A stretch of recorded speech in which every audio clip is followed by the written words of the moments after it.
Gustong-gusto ko ang rambutan dahil bukod sa sweet at fruity na flavor nito, ang dami nitong benefits para sa kalusugan. Ang ilan sa mga ito ay number 1, nagbibigay proteksyon laban sa cancer.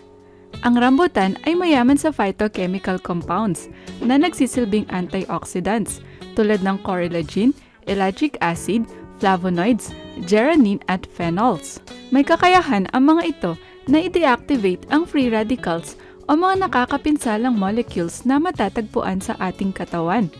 Ang phytochemical compounds na taglay ng rambutan ay nagbibigay proteksyon din sa ating katawan laban sa iba't ibang pinsala. Ayon sa isang pag-aaral, ang rambutan ay maaaring makatulong laban sa breast, bone, cervical at liver cancer. Ang anti-cancer activity ng rambutan ay dahil sa taglay nitong bioactive at phenolic compounds tulad ng alkaloids, flavonoids, geraniin, tannins at terpenoids. Therefore, sinasabing may kakayahan ang rambutan na patayin ang cancer cells at pigilan ang kanilang paglago. Pero paalala lamang, ang cancer ay isang malubhang sakit, kaya naman mahalagang kumonsulta sa doktor sa halip na mag-self-medicate. Number 2, pang-control sa diabetes. Base sa isang animal study, ang rambutan ay maaaring magamit laban sa diabetes mellitus. Ang katas ng balat ng rambutan ay maaaring makapagpataas ng insulin sensitivity. May kakayahan din itong pababain ang fasting blood sugar levels at insulin resistance. Ang bioactive compounds na taglay ng rambutan tulad ng catechin, geraniin, polyphenols, tannins at quercetin ay maaaring makatulong upang pababain ang blood sugar. Pinopromote ng mga ito ang production ng hormone insulin na nakakatulong upang mapanatiling normal ang blood sugar levels. Number 3, panlaban sa dengue. Another benefit na makukuha sa rambutan ay ang kakayahan nitong proteksyonan tayo laban sa dengue. Ayon sa isang pag-aaral, ang geraniin na matatagpuan sa rambutan ay mayroong antiviral activity na nagsisilbing proteksyon laban sa dengue virus type 2. Ang geraniin ay maaaring makatulong upang pigilan ang pagkapit ng dengue virus sa body cells. May kakayahan din itong pigilan ang infection process na dulot ng E protein na siyang nagpo-promote ng host immunity responses sa pamamagitan ng pagpapahina ng protective at neutralizing antibodies. Number 4, pampababa ng inflammation. Maliban sa antiviral effects, ang rambutan ay nagtataglay din ng anti-inflammatory properties. Mayroon itong taglay na polyphenols na maaaring makatulong upang pababain ang inflammation sa katawan. Pinipigilan ng polyphenols ang production ng signaling molecules na tumor necrosis factor alpha, isang uri ng pro-inflammatory cytokine na nagpo-promote ng inflammation. Ang rambutan ay nagtataglay rin ng essential amino acids na nakakatulong sa pagbuo ng healthy skin cells at sa pagsugpo ng pamamaga at pamumula ng balat. Number 5, panlaban sa bacterial infections.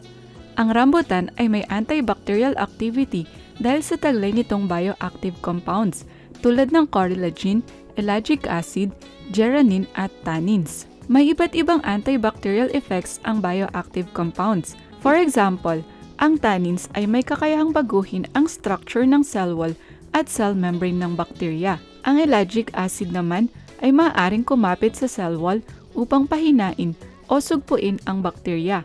Samantala, ang corellagin ay may kakayahang pigilan ang paglago ng bakterya sa pamamagitan ng pagsira ng cell permeability. So kung nais mong makaiwas sa bacterial infections, ugaliing kumain ng rambutan. Number 6, nagtataglay ng anti-aging effects. Ang rambutan ay nagtataglay ng spermidine na nakakatulong upang mapabagal ang aging process ng skin cells. In addition, ang flavonoid plant antioxidants na matatagpuan sa rambutan ay kabilang sa carotene class. Ito ay nakakatulong pababain ang appearance ng wrinkles, fine lines, at sunken skin o paglubog ng balat. Ang paggamit din ng rambutan-infused creams, oils, at moisturizers ay nakakatulong upang pataasin ang production ng collagen, isang uri ng protein na kailangan upang mapanatili ang elasticity at firmness ng skin. Kaya naman, ang madalas na pagkain ng rambutan ay mainam para mapabagal ang pagtanda. Number 7. Pinopromote ang healthy hair at skin. Dahil sa high content na flavonoids na taglay ng rambutan na nagsisilbing antioxidants, ito rin ay nakakatulong labanan ang pinsalang dulot ng free radicals. Ang flavonoids ay nakakatulong upang mabawasan ang skin irritation, acne, scars at dark spots. Maliban sa pagkain at pag-inom ng rambutan juice, ito rin ay maaaring i-apply topically sa skin at hair.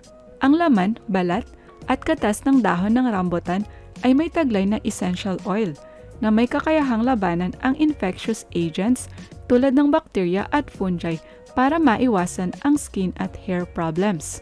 Pinopromote rin nito ang paglago at pagkapal ng buhok. Ang taglay na vitamin C at antioxidant ng rambutan ay nakakatulong palakasin ang hair roots o follicles para ma-promote ang mahaba at matibay na buhok. Nakakatulong ito para matanggal ang nakakapinsalang free radicals na nagdudulot ng mahina at malutong na buhok, pati na rin ang pagkalagas nito. Ang juice extract ng rambutan ay maaaring ilagay sa anit para matanggal ang balakubak at pangangati. Mayroon ding taglay na iron, zinc at vitamin B1 ang rambutan na nakakatulong para maging healthy ang hair follicles. Number 8. Pinopromote ang heart health. Ayon sa pag-aaral, ang geranium na taglay ng rambutan ay maaaring makatulong sa pagpapababa ng blood pressure. May kakayahan ang geranium na pababain ang tension sa blood vessels at production ng noradrenaline, isang uri ng hormone na nakakapagpataas ng blood pressure. Base sa isang animal study, ang katas ng balat ng rambutan ay napatunayan na nakakatulong sa pagpapababa ng cholesterol at triglyceride levels. Mataas din ang potassium levels ng rambutan na kumokontrol sa electrolyte balance sa bloodstream na siyang bumabalanse sa blood pressure levels. Kaya naman, ito ay nakakatulong para mapanatiling normal ang blood pressure. Pinopromote rin ito ang cardiac muscle activity, pinapababa ang bad cholesterol, at pinapataas ang levels ng good cholesterol. Ang rambutan juice extract ay nakakabuti sa mga taong may hypertension at lumalaki ang puso. Mayaman din sa pectin ang rambutan juice na naglilinis ng arteries at vitamin C na nagpapalakas sa tensile strength ng arteries. Number 9. Pampalakas ng immune system. Ang vitamin C ay nakakatulong upang pagandahin ang iron absorption at blood circulation. Pinapalakas din ito ang immunity sa pamamagitan ng pagsuporta sa production ng white blood cells na siyang tinuturing na immunity cells at lumalaban sa infections. Fortunately, mayaman sa vitamin C ang rambutan. Ang pagkain ng 2 piraso ng rambutan ay sapat na upang maabot ang daily vitamin C requirement para sa healthy adults. In addition, ang vitamin C ay tumutulong sa paglago at pag-develop ng lahat ng body tissues, isang mahalagang antioxidant na nag-aalis ng toxins sa system. Number 10. Nakakabuti sa digestive system. Dahil nga sa taglay na vitamin C ng rambutan, ito ay nakakatulong upang mapanatiling maayos ang function ng arteries para mapabilis ang digestion at absorption ng ingested food. Nakakatulong din ito upang mapanatiling normal at healthy ang stomach pH levels. Ang rambutan ay nagtataglay din ng dietary fibers. Ang insoluble fiber ay isang uri ng carbohydrate na dumadaan sa bituka ng hindi natutunaw. Ito ay nakakatulong sa bowel movements sa pamamagitan ng pagpapabilis ng intestinal transit para maiwasan ang constipation. Pinipigilan din ito ang hemorrhoids o pamamaga ng ugat sa anus at lower rectum, katulad ng varicose veins. Samantala, ang soluble fiber ay beneficial sa gut bacteria.